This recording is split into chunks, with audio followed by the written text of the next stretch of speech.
Hey, what's going on, guys? I'm going to talk today about U.S. Marine Kurt Chew-Een Lee. He was the very first Asian American officer in the United States Marines. He was Chinese American, and he fought for the U.S. against China and North Korea in the Battle of Chosin Reservoir. And he was born in 1926, and on March 3rd, 2014, he passed away. And he retired after 20 years of service from the Marines as a major. That was his rank when he retired. And he won the Navy Cross.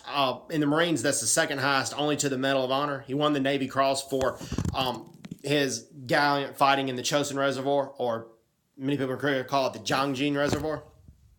On November 2nd, 1950, the Chinese attacked at nighttime, and it was no visibility, and it was difficult pinpointing where the fire was coming from. And then all of a sudden it got eerily quiet, like really, really quiet. And Kurt Chew-Een Lee was with Baker Company, 7th Marines, and he was a platoon commander. And so he decides to go in alone. And what he would do is he would throw a grenade and then jump a few yards to the left or to the right, and then fire his rifle, then run behind another tree, then fire his rifle, make it look like several people were firing and not just one of them. And that had some effect, but when he needed more people to fire so the Chinese could expose their positions, usually the Chinese did not take prisoners. So usually the Chinese even though they did take plenty of prisoners, a lot of times they did not. But what he did was he went up to the Chinese position, and he said, "Don't shoot, I'm Chinese. Help, help." And the Chinese exposed their position. That gamble worked, and so the U.S. Marines were able to fend off the Chinese and stop the specific Chinese there, and that stopping that regiment of Chinese soldiers, that probably saved the lives of 8,000 U.S. Marines, and that was all due to Kurt Chew-Een Lee. Kurt Chew-Een Lee was an officer. He knew his job very, very well, and that's why the commanders in the U.S. Marine Corps entrusted him with the responsibilities as platoon commander, even though during that time there was a lot of prejudice in the U.S. Marine Corps. But Joe Owen, who was a U.S. Marine that served with Kurt Chew-Een Lee, Joe Owen said a lot of people in his unit didn't care if a Marine was black or white, that a Marine was a Marine. And particularly after that, where they saw Kurt Chew-Een Lee in action right there, they did not care what race or color Kurt Chew-Een Lee was. Kurt Chew-Een Lee said, though, know your job really well. That impressed his commanders. Even though, in his words, he wasn't 6'2" with the eyes of blue, he was able to be a platoon commander and have a lot of responsibilities and be an effective platoon commander. He led from the front. He led by example, but he trained his men very, very hard. He would work them sometimes harder than 16-hour days, made sure the salutes were still by the book, the drills were perfect, even though they weren't marching, they were going into combat roles. And then anytime he was on a boat, a landing boat, he wanted to make sure that landing boat was squeaky clean before his troops disembarked, before his troops left that ship.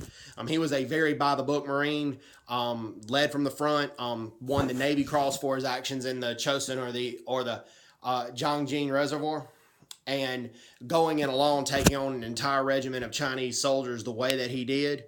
Because what happened was, to be clear, when he fired his grenade and his guns from different positions, the Chinese fired back.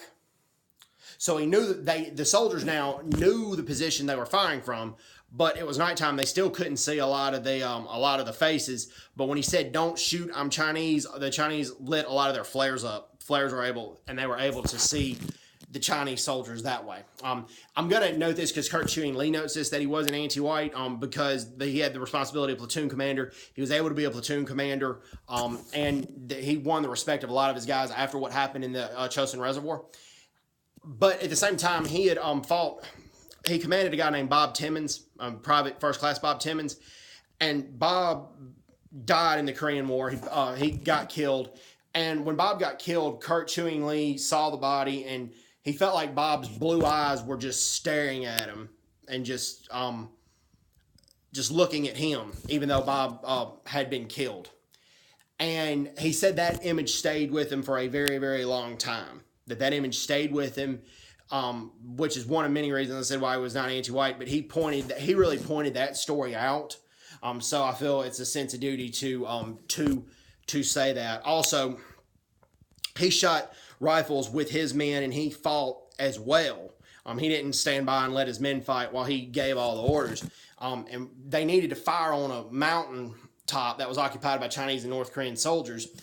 But the specific gun that he had, one of the soldiers needed to lie down, and he needed to mount the gun on one of the soldiers' backs. And it was a Greek American that did that, and he fired the gun, showed the soldiers what to do, showed it how it worked, but there were a few bullets that were being shot by the North Korean and Chinese soldiers towards U.S. Marines, and one of them hit the soldier that volunteered to have the gun on his back, hit him in the head right here. And he wrote a condolence letter to the guy's mother. And that letter and that situation stayed with him for a very, very long time too. So God bless Kurt Chew-Een Lee. He was a very good U.S. Marine, led by example, led from the extreme front. And he was a dedicated Marine as well. So anyways, hope everyone's doing well. Take care. God bless. Bye-bye. Bye-bye.